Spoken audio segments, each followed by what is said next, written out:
felicidad y buen vivir. De eso vamos a hablar hoy. Muy buenas tardes, bienvenido a su casa Buena Vida. ¿Cómo está usted? ¿Se ha mirado en el espejo y presenta, por ejemplo, enrojecimiento en ciertas zonas de su rostro? Podría estar sufriendo de una condición que se llama rosácea. Y ya le vamos a explicar cuáles son las causas de esta condición, cuál es el tratamiento y qué medidas se deben tomar para prevenir ese enrojecimiento que surge a veces de momentos. Y las personas que no están familiarizadas con la condición a veces se asustan.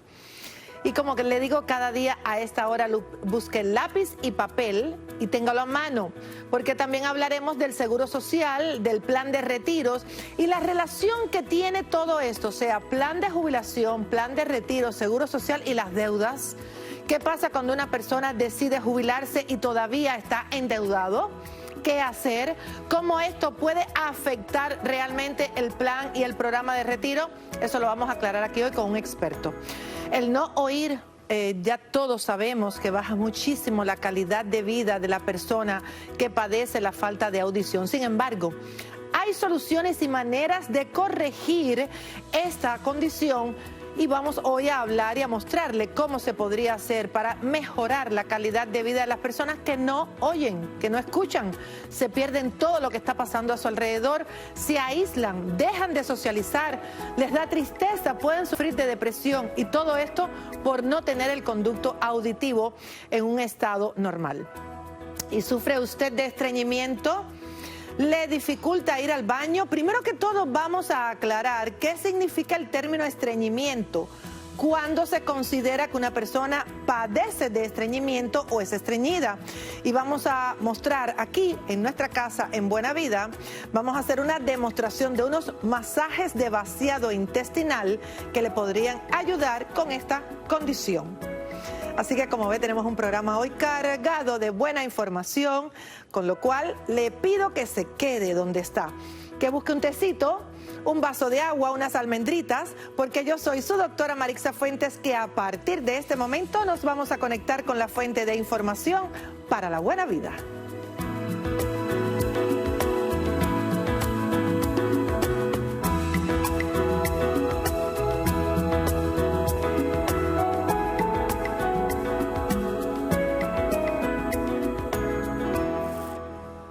En las noticias del día de hoy le quiero comentar que un nuevo estudio relaciona la pandemia de COVID-19 con un aumento alarmante de la obesidad en los niños y adolescentes aquí en Estados Unidos. La obesidad infantil ha aumentado durante décadas, pero el nuevo estudio indica una aceleración en el año pasado, sobre todo en aquellos que ya eran obesos cuando comenzó la pandemia. Se calcula que aproximadamente el 22% de los niños y adolescentes eran obesos en agosto del año pasado, frente al 19% del año anterior. Antes de la pandemia, los niños con un peso saludable ganaban en promedio 1.5 kilos. Eso quiere decir más o menos 3.4 libras al año. Esta cifra ha aumentado a 2.4 kilos, lo que se traduce en casi 5 libras durante la pandemia. Y si esto no se baja, se va acumulando año tras año y después cuando tienen 20, 25 y 30 años pesan 60 y 70 libras más de lo que deberían. Una nueva encuesta internacional ilustra la profundidad de la ansiedad que sienten muchos jóvenes ante el cambio climático. Casi el 60% de los jóvenes encuestados dijeron que se sentían muy preocupados o extremadamente preocupados. Más del 45% señaló que los sentimientos sobre el clima afectaban su vida diaria. Y 3/4 partes de los consultados pensaban que el futuro era aterrador. Más de la mitad, el 56%, señaló que cree que la humanidad está condenada. Qué triste que se tengan que preocupar por esto tan pequeño, ¿verdad? Varios estudios científicos han revelado que la posición que adoptan las personas cuando duermen es crucial para tener una óptima condición física y mental El descanso es importante para recuperarse del estrés diario y permitir que el cuerpo rejuvenezca. Por eso es clave estar en una posición saludable al dormir. Por ejemplo, acostarse de lado hacia el lado izquierdo puede ayudar a eliminar los síntomas de la acidez estomacal y el reflujo gastroesofágico. Al parecer, los órganos internos se alinean de tal forma que se reducen las fugas de ácido estomacal hacia el esófago que provocan ardor, dolor en el pecho, sabor amargo en la boca y hasta tos. Y esta tos no tiene nada que ver con la parte respiratoria y pulmonar, es una tos que tiene que ver con la acidez en el estómago. Hasta aquí mis noticias del día de hoy.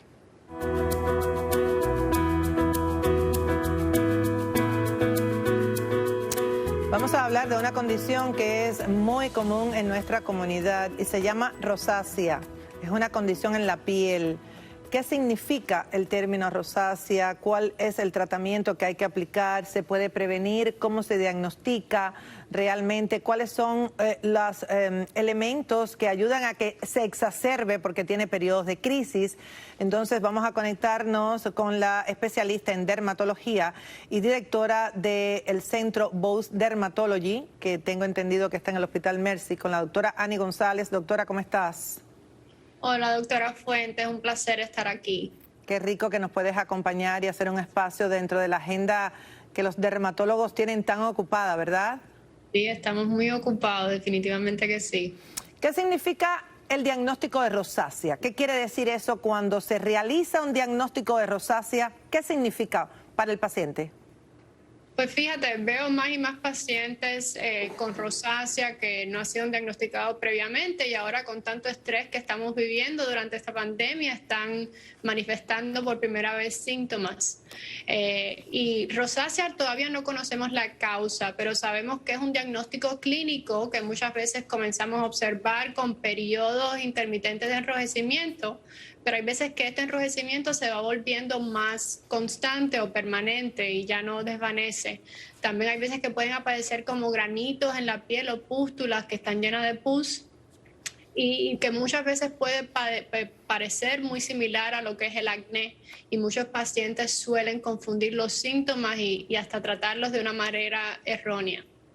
Vamos a ver los signos que pueden indicar que podría ser una rosácea y que yo diría que son los signos de alerta que el paciente debe estar pendiente para precisamente solicitar una visita a un especialista en piel que es un dermatólogo. Por ejemplo, la zona de enrojecimiento en la nariz y en las mejillas, como vemos ahí en ese magnífico gráfico que tenemos. Pueden aparecer también pequeñas venitas, que lo vimos anteriormente en otras imágenes, y también se pueden presentar pequeños puntos de pus, como acabas de decir, doctora Ani González.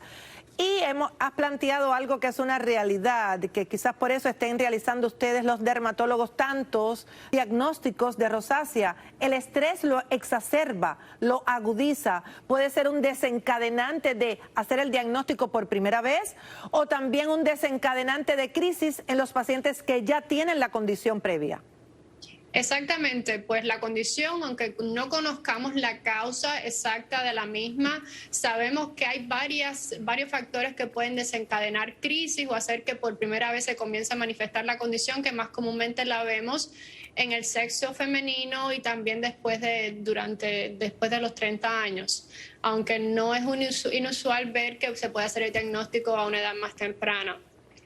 Además del estrés, vemos que otros desencadenantes pueden ser bebidas calientes o comidas muy picantes, bebidas alcohólicas, sobre todo el vino, extremos de la temperatura, ya sea algo muy frío, muy caliente, viento, la radiación ultravioleta. Así que como ves, y como ya dije, el estrés. Son varios los factores desencadenantes que para lograr controlar la condición, porque todavía no hay cura, debemos evitar estos desencadenantes de la mejor manera posible porque no podemos vivir en una burbuja. Correctamente. Y además del estrés, hay alimentos y bebidas, como has mencionado, doctora Ani González, y lo tenemos ahí en pantalla, que no debe comer si usted sufre de rosácea. Alimentos picantes que lo pueden exacerbar ese enrojecimiento en la piel. Los alimentos muy sazonados con pimienta, mostaza y jengibre. Y también los alimentos ricos en azúcares y grasas saturadas pueden ser elementos que puedan desencadenar las crisis de rosácea. Ahora, la pregunta que muchas personas se están haciendo y que le hacen a usted en la consulta, ¿tiene cura? Pues no hay cura, pero hay manera de mejorar muchísimo la apariencia de la condición y controlarla. Y en eso es lo que nos debemos enfocar con el tratamiento. Pues podemos tratarlo con láser si es el paciente que presenta mucho enrojecimiento y varios vasitos sanguíneos visibles en la piel. Y también hay varias cremas antibióticas y antiinflamatorias que podemos usar de forma tópica, como también hay veces que damos antibióticos orales si la condición es muy inflamatoria o severa.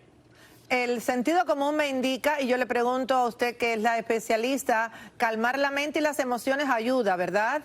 Siempre, definitivamente. Qué rico. Gracias, doctora Ani González, por estar aquí con nosotros. Un número telefónico de su consulta, por favor. Sí, muchas gracias. El número para alcanzarnos es el 305-856-6555. Muchas gracias. Gracias por esta información tan valiosa. Es muy útil porque esta condición se está diagnosticando muchísimo y se ha aumentado el diagnóstico desde que comenzó la pandemia. El desencadenante es la ansiedad, el estrés, la angustia, el no dormir.